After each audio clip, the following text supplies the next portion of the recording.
Capítulo 15. Necessidade de milagre. Isso porque ele próprio estava com fome. E Mrs. também. Mas ela estava se sentindo muito tranquila para se importar. Continuaram por quase 3 quilômetros, até que Pongo avistou uma longa fileira de telhados de casas de campo à frente, através dos campos.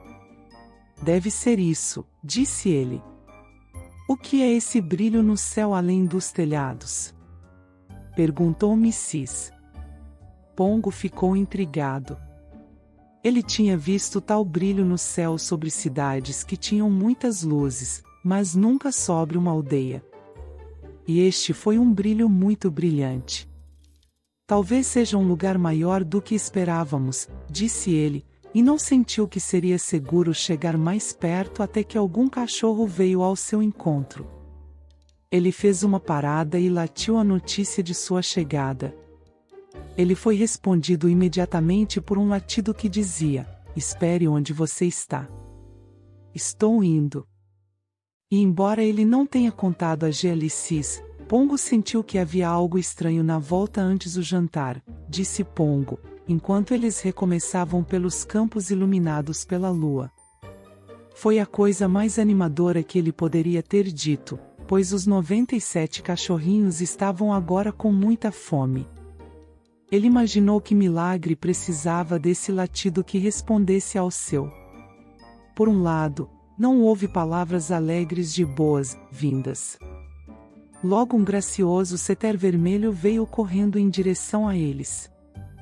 Eles adivinharam, mesmo antes de ela falar, que algo estava muito errado. "A padaria está pegando fogo." Ela engasgou. O incêndio, devido a uma chaminé defeituosa, havia começado poucos minutos antes, o carro de bombeiros ainda não havia chegado.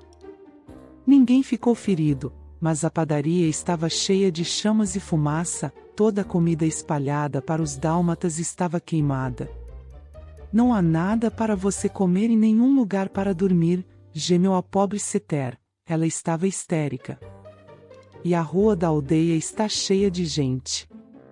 Ela olhou com pena para Mrs. Todos os seus pobres cachorrinhos famintos. O estranho é que Mrs. se sentia bastante calma. Ela tentou confortar o setter, dizendo que iriam para algum celeiro. Mas nenhum arranjo foi feito, lamentou o setter. E não há comida sobrando em lugar nenhum. Todos os cães da aldeia trouxeram o que puderam para a padaria. Só então veio um assobio estridente. "Meu animal de estimação está me chamando", disse o setter. "Ele é o médico aqui. Não há cachorro na padaria, então fui escolhido para cuidar de tudo, porque ganhei o primeiro prêmio em uma exposição canina. E agora falhei com você." "Você não falhou", disse Mrs. "Ninguém poderia dizer que o fogo foi obra de um cachorro. Volte para o seu animal de estimação e não se preocupe. Simplesmente iremos para a próxima aldeia." "Realmente?" disse o setter, ofegante de novo, mas com alívio. Mrs. a beijou no nariz. "Vá embora, minha querida, e não pense mais no assunto. E obrigado por tudo que você fez." O apito soou novamente e o setter saiu correndo, agitando descontroladamente a cauda emplumada. "Tem cérebro de penas quanto cauda de penas", disse Pongo. "Só muito jovem", disse Mrs. gentilmente. "Duvido que ela já tenha família." "Bem, vamos para a próxima aldeia." "Obrigado por ser tão corajosa, querida senhorita", disse Pongo. "Mas onde fica a próxima aldeia?" "No país há aldeias em todas as direções", disse Mrs. animadamente. Embora estivesse desesperadamente preocupado, Pongo sorriu amorosamente para ela. Então ele disse: "Vamos para a estrada agora." "Mas e o trânsito, Pongo?" "Não demoraremos muito na estrada", disse Pongo. Então ele contou a ela o que havia decidido. Mesmo que a próxima aldeia deveria estar a apenas alguns quilômetros de distância, muitos dos filhotes estavam cansados e com muita fome para chegar lá, alguns deles já estavam dormindo no chão congelado.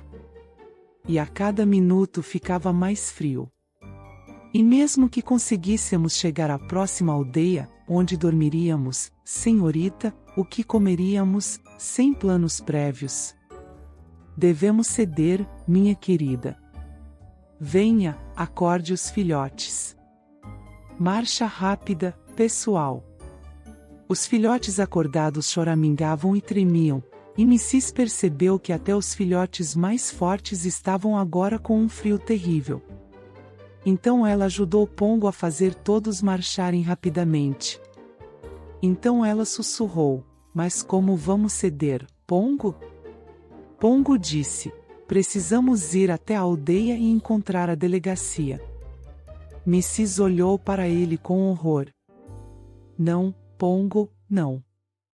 A polícia vai tirar os cachorrinhos de nós. Mas eles vão alimentá-los, senhorita. E talvez possamos ficar juntos até que o Sr. Dearly seja informado sobre nós. Eles terão lido os jornais. Eles vão sabemos que somos os dálmatas desaparecidos. Mas não somos mais dálmatas, Pongo, gritou Mrs. Somos pretos. Eles vão pensar que somos cães vadios comuns. E somos ilegais, 99 cães sem coleiras. Seremos presos. Não, senhorita. Mas Pongo ficou abalado. Você tinha esquecido que agora eram cachorros pretos. E se a polícia não os reconhecesse? E se os Dearly nunca tivessem sido informados sobre eles? O que aconteceu com os cães vadios que ninguém reivindicou? Por favor, Pongo, eu imploro. Gritou Mrs. Vamos continuar nossa jornada. Eu sei que tudo ficará bem. Eles já haviam chegado à estrada e estavam nos limites da aldeia. Pongo enfrentou uma escolha terrível. Mas ainda lhe parecia mais sensato confiar na polícia do que conduzir os cachorrinhos famintos e exaustos para a noite fria de inverno. Senhorita, querida senhorita, devemos ir à delegacia, disse ele, e virou-se para a aldeia. Eles agora podiam ver a padaria em chamas e naquele momento uma enorme chama subiu pelo telhado. À sua luz, Pongo viu toda a rua da aldeia, com os aldeões fazendo uma corrente humana para transportar baldes de água. E ele também viu outra coisa, algo que o fez parar, gritando alto. No topo de sua casca. Em frente à padaria em chamas havia um grande carro listrado em preto e branco. E com isso estava Cruella de Vil de pé no teto do carro, onde ela havia subiu para ter uma boa visão do fogo. Seu rosto branco e seu manto de visão branco absolutamente simples não pareciam mais brancos. Da cabeça aos pés ela foi banhada pelo brilho vermelho dourado das chamas. E à medida que saltavam cada vez mais alto, ela batia palmas de alegria. No instante seguinte, houve um clamor selvagem de sinos quando o carro dos bombeiros finalmente chegou. O barulho, as chamas e, principalmente, a visão da Cruella foram demais para muitos dos cachorrinhos. Gritando de terror, eles se viraram e fugiram, com Pongo, Mrs. e Lucky tentando desesperadamente chamá-los à ordem. Felizmente, o clamor do carro de bombeiros impediu que alguém na aldeia ouvisse os latidos e latidos. E depois de um tempo, os filhotes aterrorizados obedeceram às ordens de Pongo e interromperam sua fuga precipitada.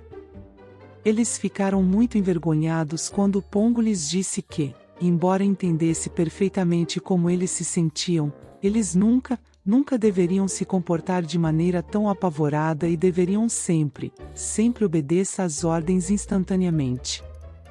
Depois elogiou os filhotes que ficaram presos na carroça do Cadpig, elogiou Pet por ficar perto do Cadpig, resgatou Rolly Polly de uma vala e contou os filhotes cuidadosamente.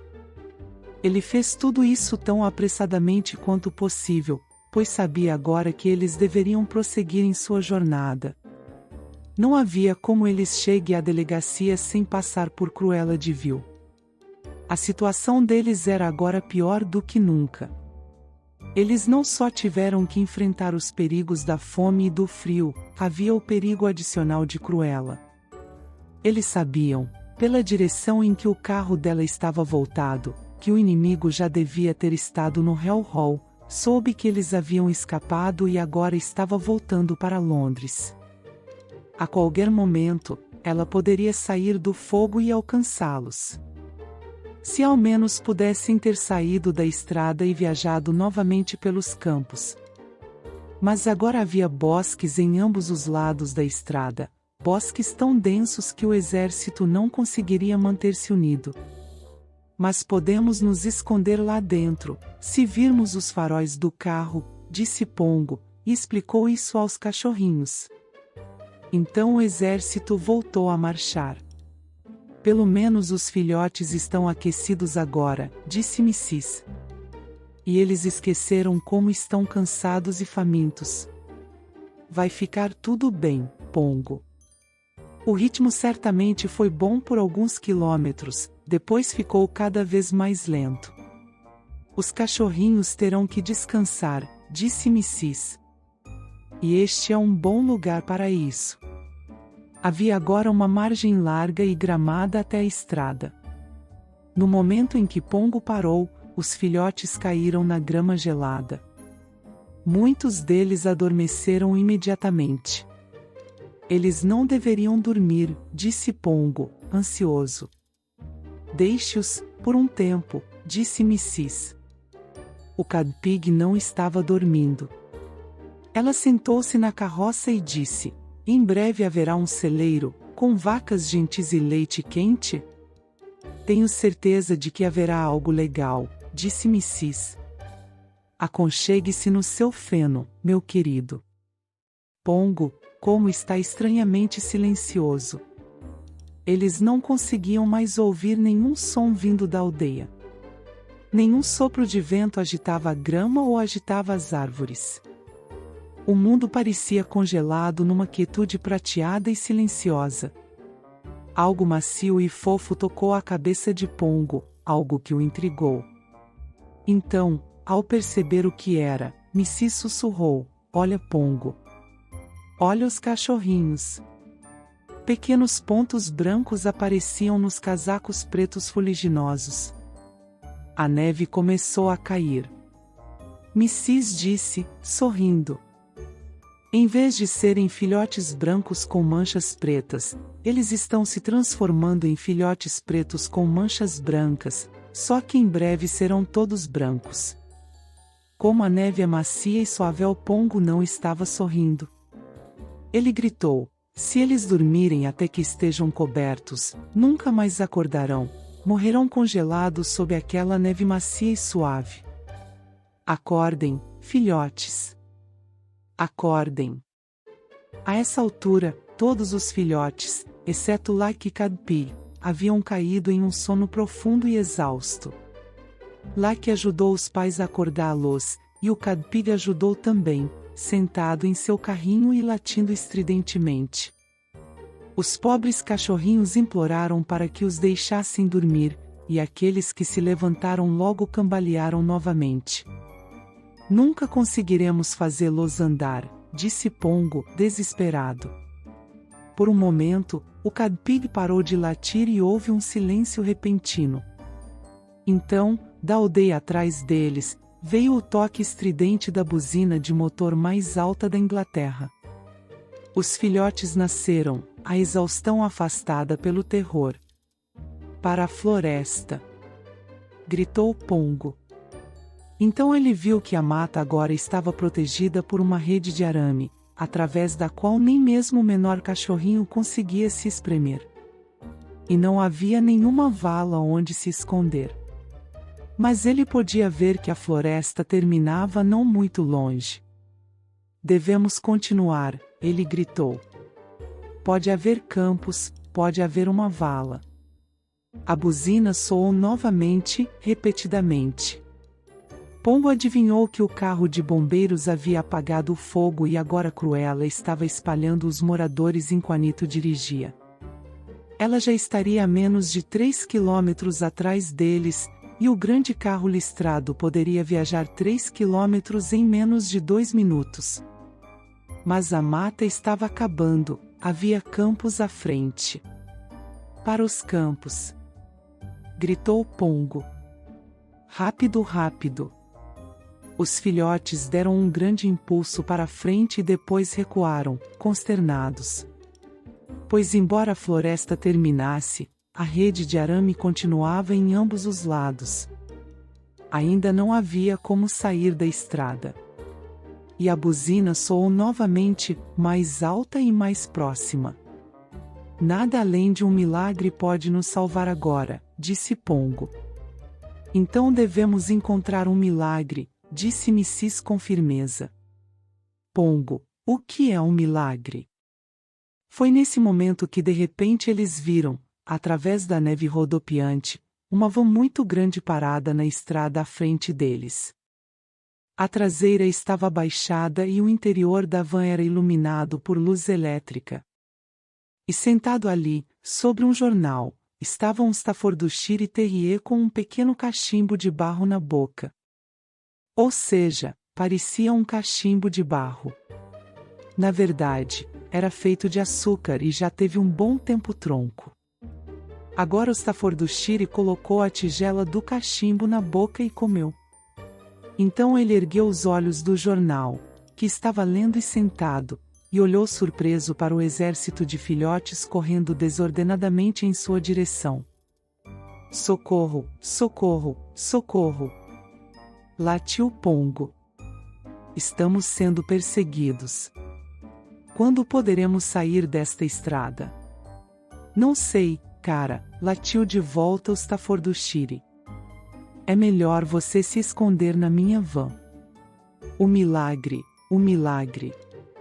Ofegou Pongo para Mrs. Rápido, filhotes. Entrem no belo milagre, disse Mrs., que agora pensava que milagre era outro nome para uma van de remoção.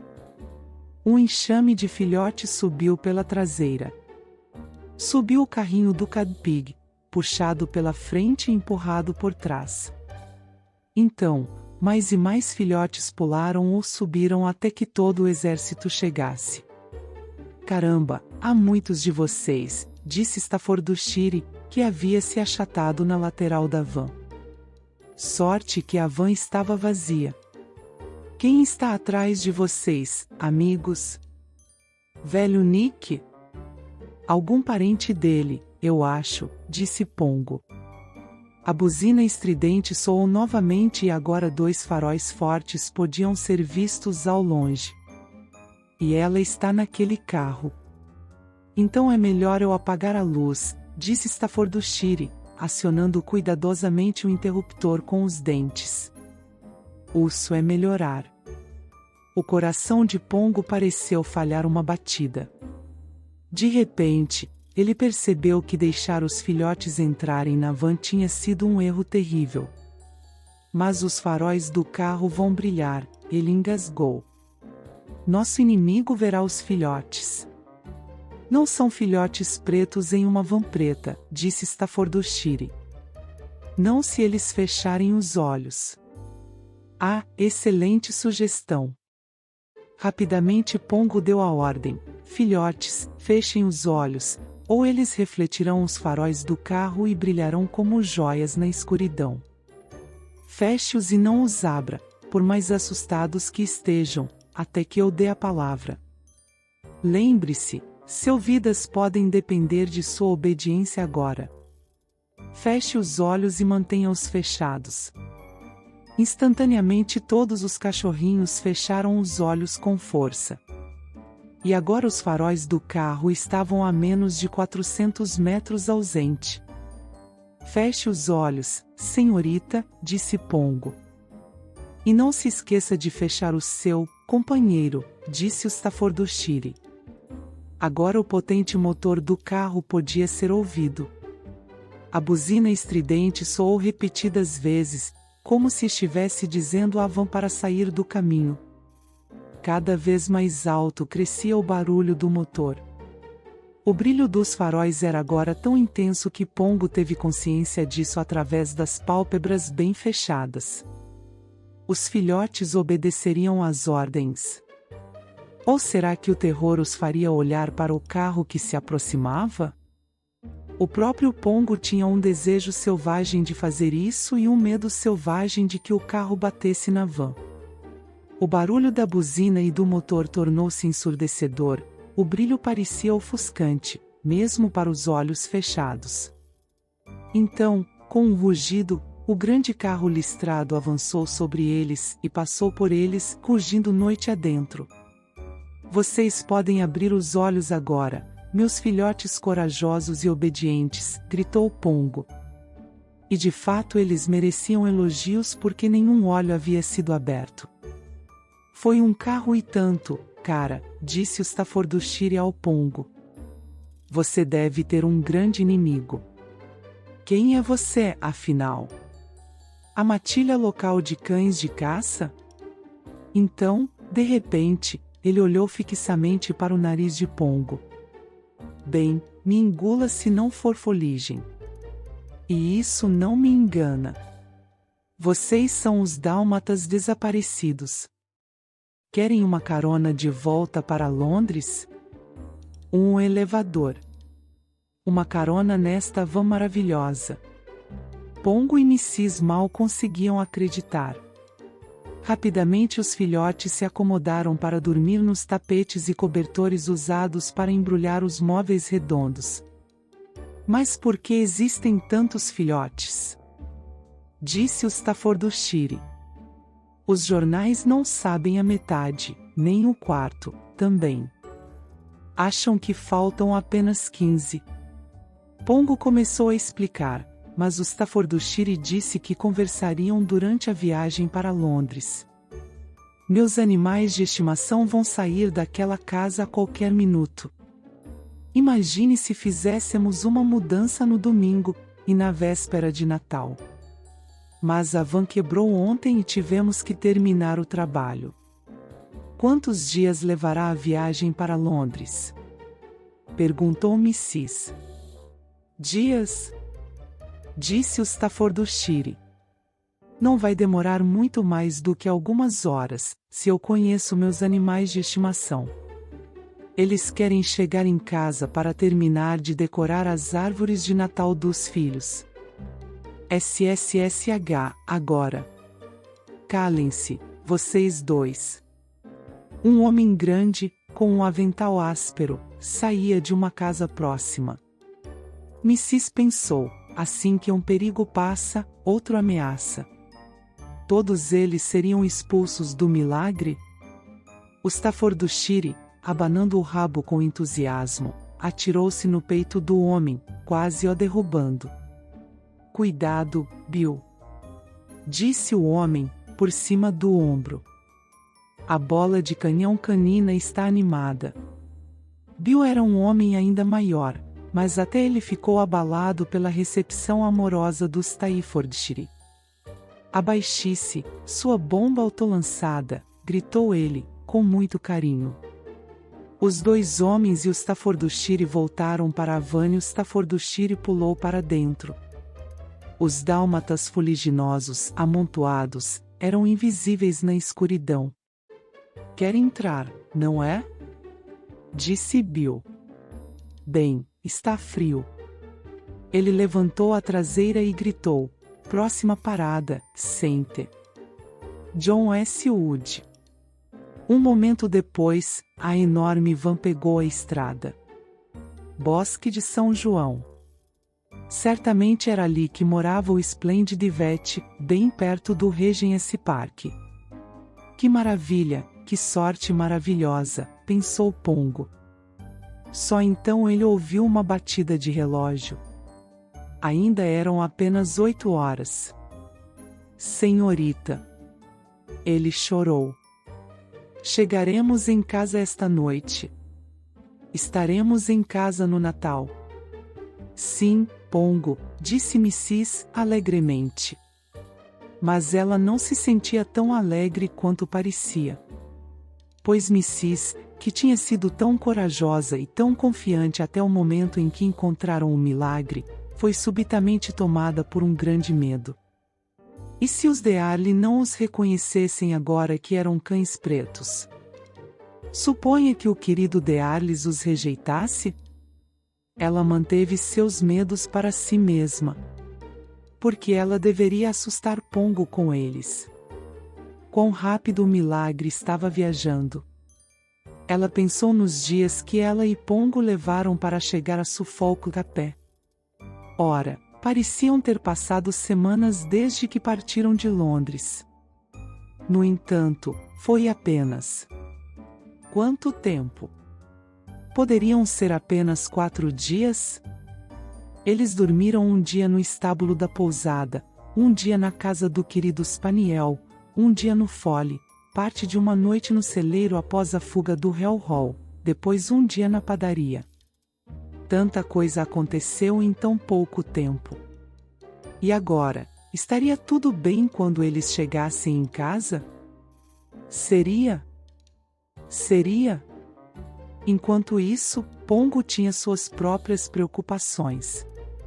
Ele estava contando ao Staffordshire tudo sobre Cruella e lembrou-se do que ela dissera naquela noite no Hell Hall, como ela pretendia esperar até que as pessoas se esquecessem dos cachorrinhos roubados, e então recomeçar sua fazenda de peles de dálmatas. Certamente ele e Mrs. levariam aquele monte de cachorrinhos em segurança para casa. Nunca lhe ocorreu que os Dearlys poderiam não deixá-los entrar, mas e o futuro? Como ele poderia ter certeza de que outros cachorrinhos não acabariam como casacos de pele mais tarde?